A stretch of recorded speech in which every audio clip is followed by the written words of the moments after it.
La loca de la casa, parte 7. ¿Por qué se pierde un escritor?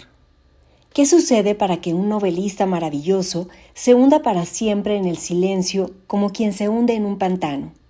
O algo aún peor, más inquietante. ¿A qué se debe el hecho de que un buen narrador comience de repente a redactar obras espantosas? Muchos, sin duda, se rompen el espinazo con el fracaso. El oficio literario es de lo más paradójico.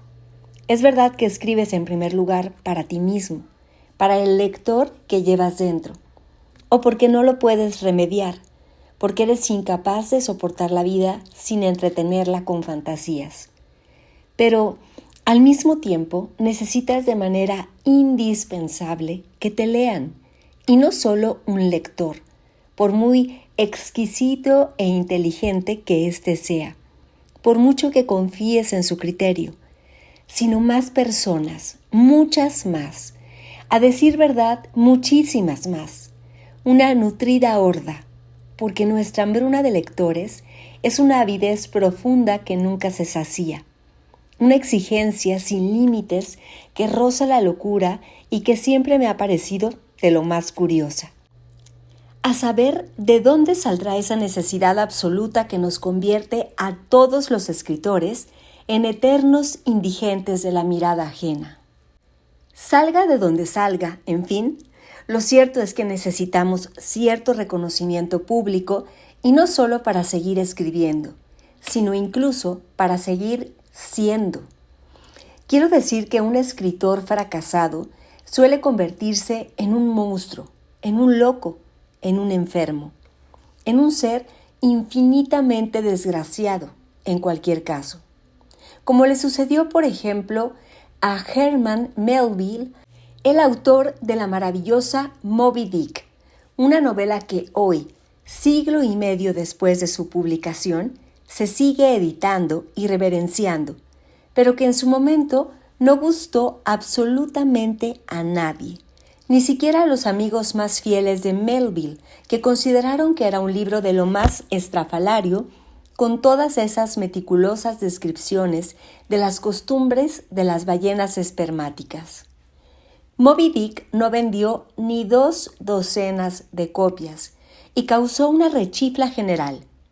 Melville nunca se recuperó de ese fracaso y, aunque vivió casi 40 años más, apenas si volvió a escribir.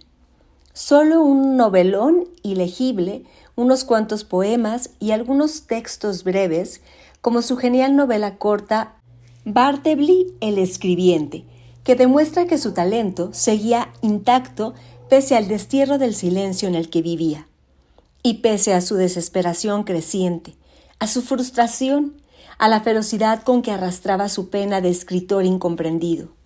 Porque Melville se hizo la vida imposible a sí mismo y a unos cuantos que tuvo cerca.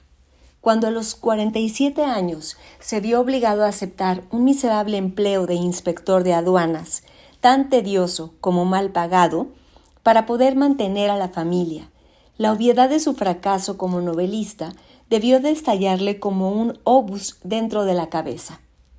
Se volvió medio loco, le consumía la ira, actuaba con enorme violencia.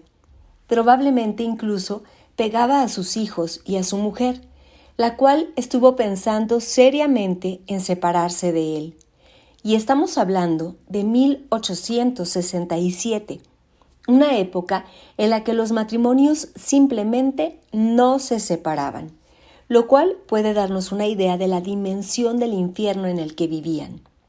De hecho, fue también en 1867 cuando el hijo mayor de Herman se encerró en su cuarto y se reventó la cabeza de un disparo.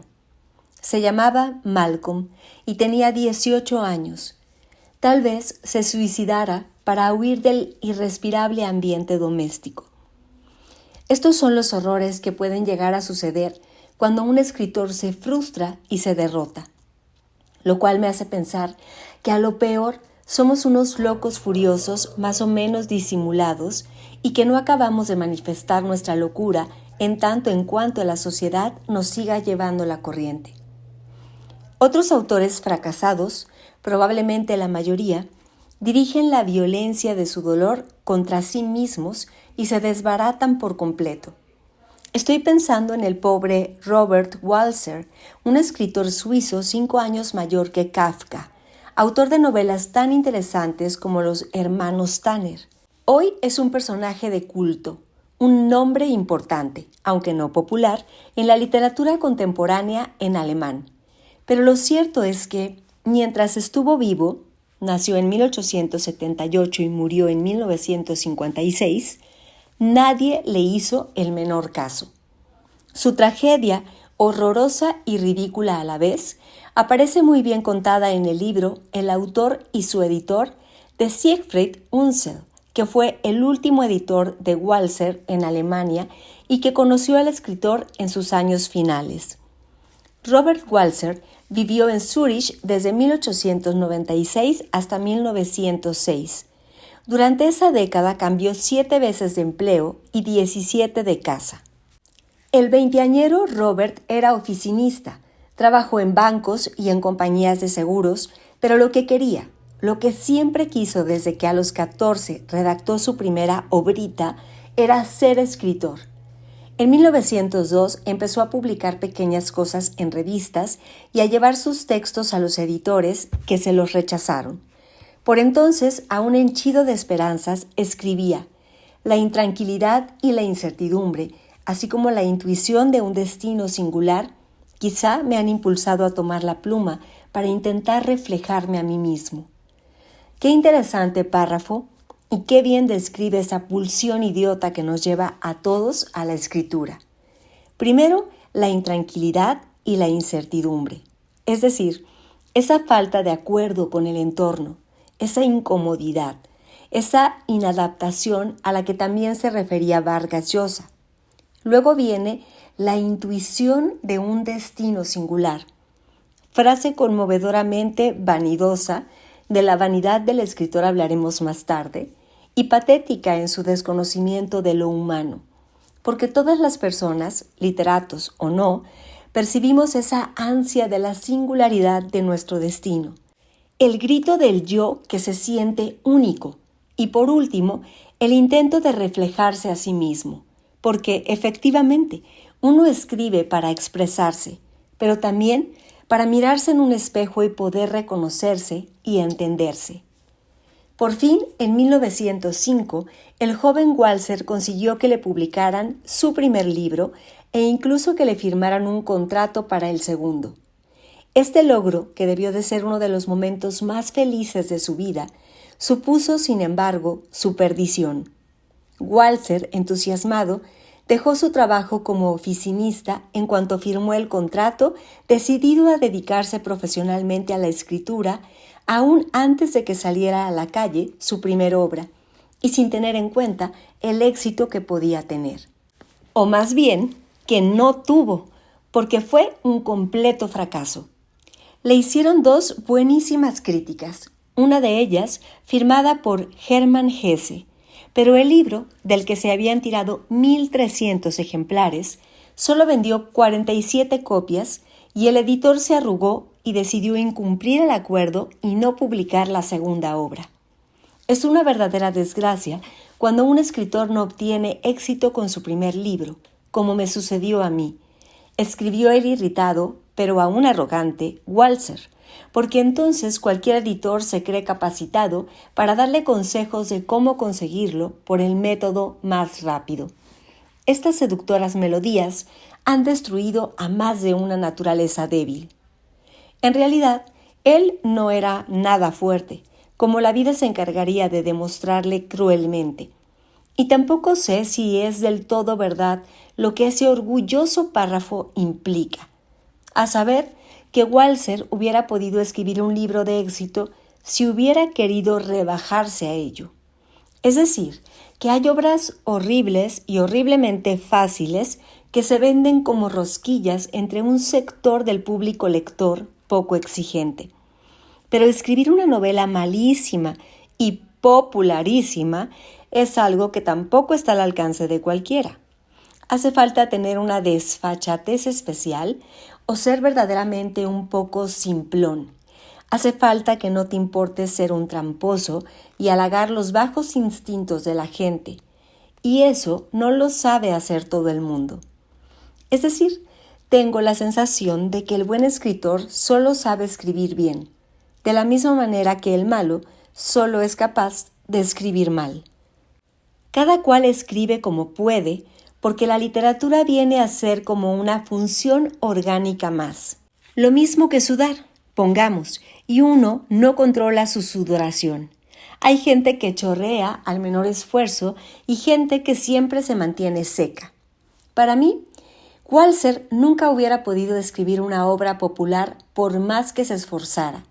Y de hecho, creo que más adelante lo intentó con ninguna fortuna, por supuesto. 2 años más tarde, en 1907, consiguió que otra editorial le publicara Los hermanos Tanner y luego sacó otra novela, El ayudante, que fue la de mayor éxito en toda su carrera. 3 ediciones de 1000 ejemplares cada una. Todo esto, que no es gran cosa, fue conseguido con grandes esfuerzos y acabó con su magra reserva de buena suerte. Los editores empezaron a perderle manuscritos, señal del poco interés que despertaba, y los otros libros que sacó, poemas y una novela, fueron fracasos absolutos. Una tras otra, las casas editoriales se lo iban quitando de encima como una patata caliente. Pronto se encontró en una situación mucho peor que al principio de su carrera. Antes no le querían publicar porque no le conocían, pero ahora no le querían publicar porque le conocían. Walser destruyó 3 novelas porque no encontró quien se las editase.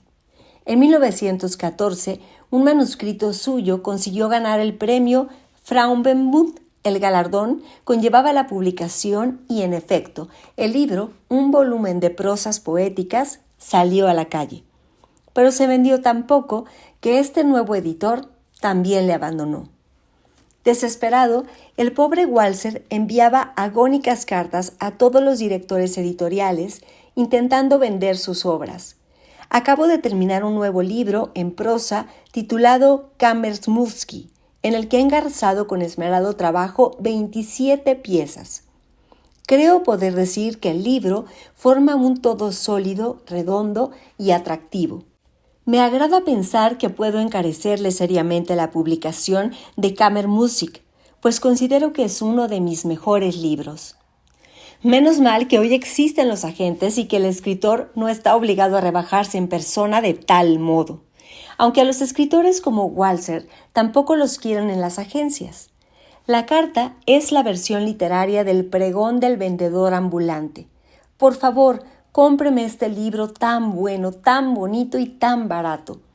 Qué distinto este texto de súplica, humillado y anhelante, de aquel primer párrafo todavía orgulloso sobre las naturalezas débiles. En el pedregoso camino, Robert Walser se había ido dejando la dignidad, porque el escritor, sobre todo el buen escritor, está curiosamente dispuesto a deshonrarse por su obra si es necesario. Y desde luego las humillaciones eran continuas. Por ejemplo, como no tenía un duro, un amigo le consiguió una conferencia en un círculo de lectura. Para no gastar dinero, fue a pie desde Biel, donde vivía, hasta Zúrich, donde tenía que hablar. El presidente del círculo, que no conocía a ese escritor estrafalario, le pidió una prueba de la conferencia. Walser lo hizo fatal y el presidente le sustituyó por otro conferenciante, diciendo al público que el autor anunciado se había puesto enfermo. En realidad, lo estaban enfermando. Se pasó 5 años sin poder publicar nada y ya ni siquiera le aceptaban textos en las revistas. Escribió con amargura a Max Brod: los escritores, que a los ojos de los editores no son más que un atajo de desarrapados, deberían tratar con ellos como con cerdos tiñosos. En 1929 le internaron en un sanatorio psiquiátrico y dictaminaron que era un esquizofrénico. Hölderlin pensó que era oportuno, es decir, prudente, renunciar a su sano juicio a los 40 años. ¿Me ocurrirá lo mismo que a él?, se preguntaba Walser, y también anotó: la gente que no tiene confianza en mi trabajo quieren que escriba como Hesse, y esa es la razón por la que he terminado en el sanatorio.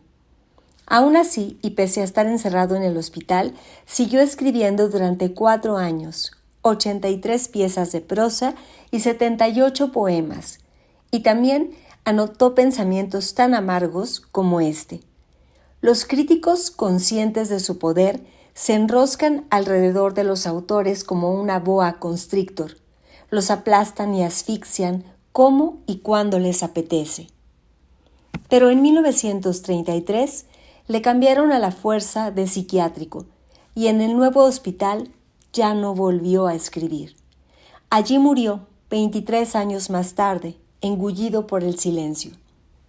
Que el fracaso enferma, que el fracaso mata, es algo que nos resulta fácil de entender. Pero el caso es que el éxito también puede acabar contigo, como acabó con Truman Capote. He aquí un perfecto ejemplo de un escritor enorme que, descerebrado por el éxito, termina escribiendo cosas horribles. Capote poseía un talento descomunal.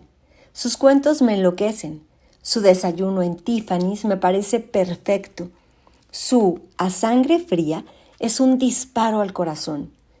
¿Cómo pudo un autor tan potente deteriorarse tanto como para escribir los muy mediocres textos de Plegarias Atendidas, su último e inacabado libro? Probablemente porque se traicionó a sí mismo y porque se angustió. El éxito angustia, porque no es un objeto que uno pueda poseer ni encerrar en una caja de caudales. De hecho, el éxito es un atributo de la mirada de los demás, quienes de pronto y de manera en realidad bastante arbitraria, deciden contemplarte con placidez y agrado, otorgándote el incierto regalo de creerte exitoso. Una vez situados bajo ese haz de luz procedente de la mirada de los otros, los humanos solemos desear que el foco no se apague, y eso nos coloca en una situación de debilidad y dependencia, porque no sabemos muy bien qué es lo que tenemos que hacer para que el reflector siga luciendo. Estas tribulaciones, que me parecen generales en cualquier tipo de éxito, creo que son aún peores en el caso de los escritores. Primero porque ya hemos dicho que somos unos pobres tipos especialmente necesitados de la mirada ajena.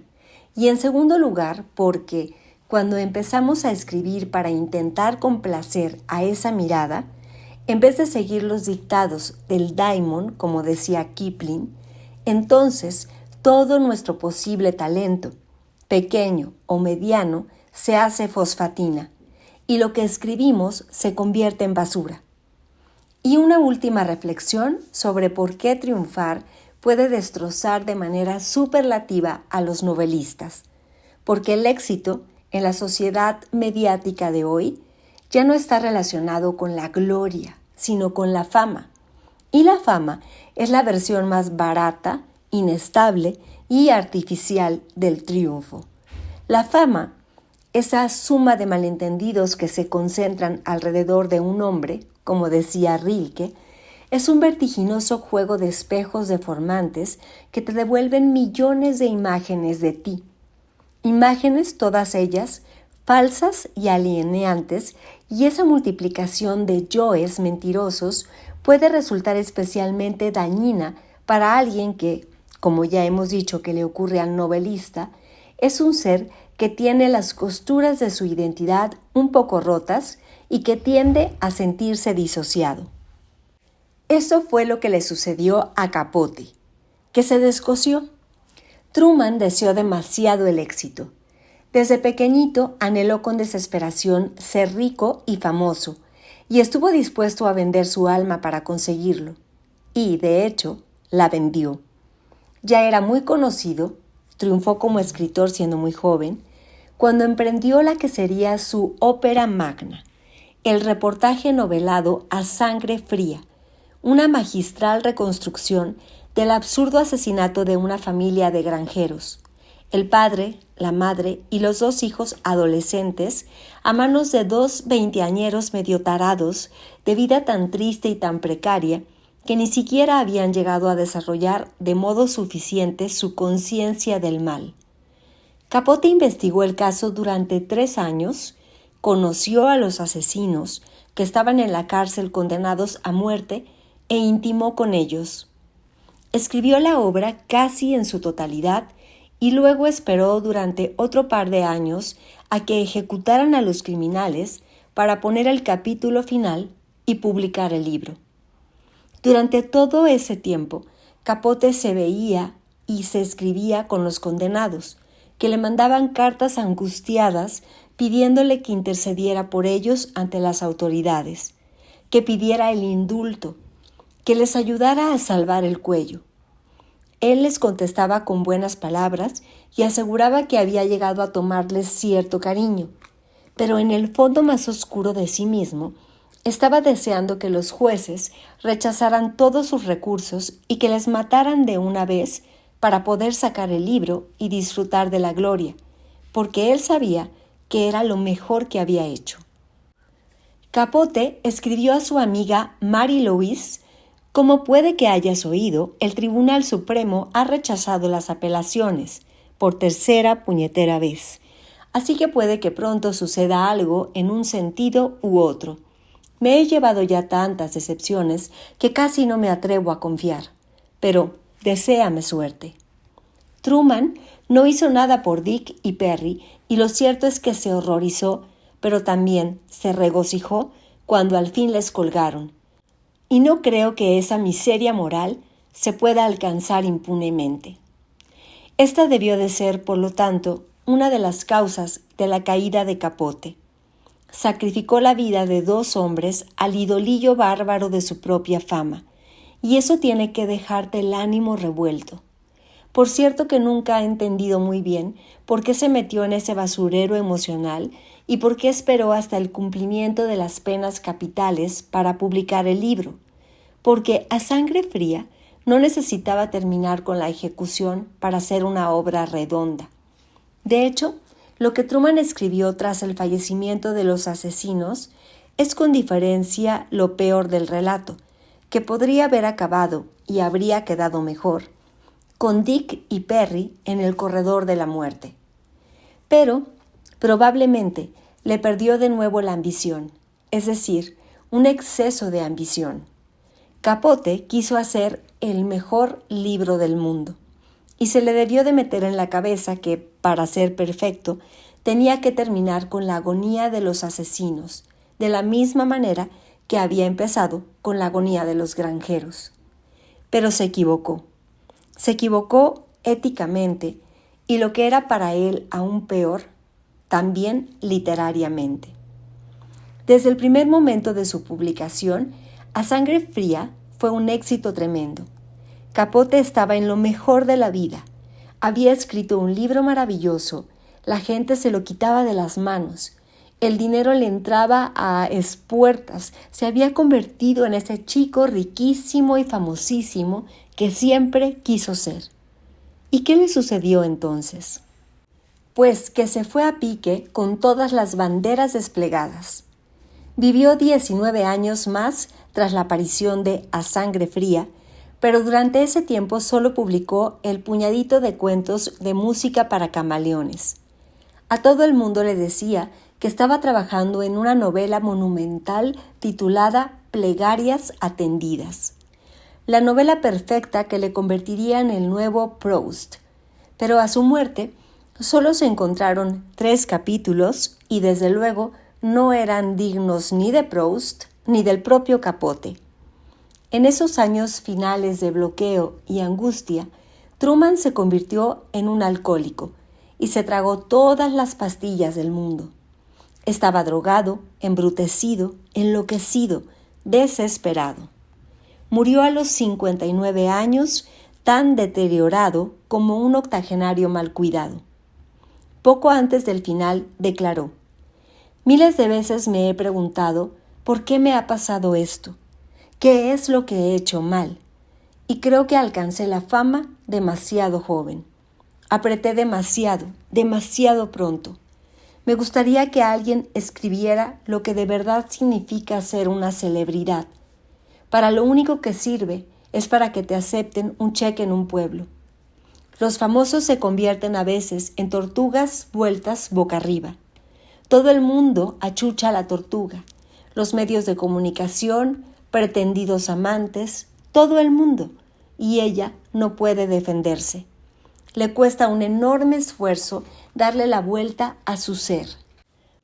Todo esto lo recoge Gerard Clarke en su estupenda biografía sobre Capote. Y sí, seguro que la fama tuvo su parte de culpa en el destrozo de Capote, así como el supremo egocentrismo con que despachó a Dick y Perry. Pero además hubo un tercer motivo por el que Truman se rompió. Y es que tras el enorme éxito del público y de ventas a sangre fría, los críticos, esas raras criaturas a menudo tan envidiosas, tan equivocadas y tan snobs, decidieron que algo que triunfaba tanto no podía ser bueno ni digno de sus gustos exquisitos, y por consiguiente no le dieron a Capote ni el National Book Award ni el Pulitzer, los dos premios más prestigiosos del año. De hecho, luego se supo que uno de los jurados del National, Sid Malouf, crítico de Newsweek, y una de esas boas constrictor a las que se refería Walser, convenció a los demás jurados de que el galardón debería ir a un libro menos comercial que a sangre fría. Sin embargo, un par de años más tarde, no tuvieron ningún problema en otorgar ambos premios a Norman Mailer por Los Ejércitos de la Noche, un libro mediocre que imita de algún modo el tratamiento realista de A Sangre Fría. No cabe duda de que el trato que Capote recibió por parte de la crítica oficial fue estúpido e injusto. Pero, por otra parte, Truman dejó que ese suceso miserable le afectara demasiado. Esto es, se metió en ese pozo sin fondo de la vanidad que nunca se sacía, del requerimiento interminable, y no le fue suficiente el éxito monumental que había logrado su libro. Capote quería más, lo quería todo, y querer todo es lo mismo que no querer nada. Es algo tan grande que no puede abarcarse. Cuando vi que no me daban aquellos premios, me dije, voy a escribir un libro que os va a dejar a todos avergonzados de vosotros mismos. Vais a ver lo que un escritor verdaderamente dotado puede hacer si se lo propone, explicó años después Capote. Y ahí está definido todo su infierno. La vanidad del escritor no es en realidad sino un vertiginoso agujero de inseguridad, y si uno se mete en ese abismo, no deja de descender hasta que llega al centro de la tierra. Si caes en el pozo, da igual que 2 millones de lectores te digan que les ha encantado tu novela. Basta con que un crítico cretino de la hoja parroquial de Valdebolulu escriba que tu libro es horroroso para que te sientas angustiadísimo.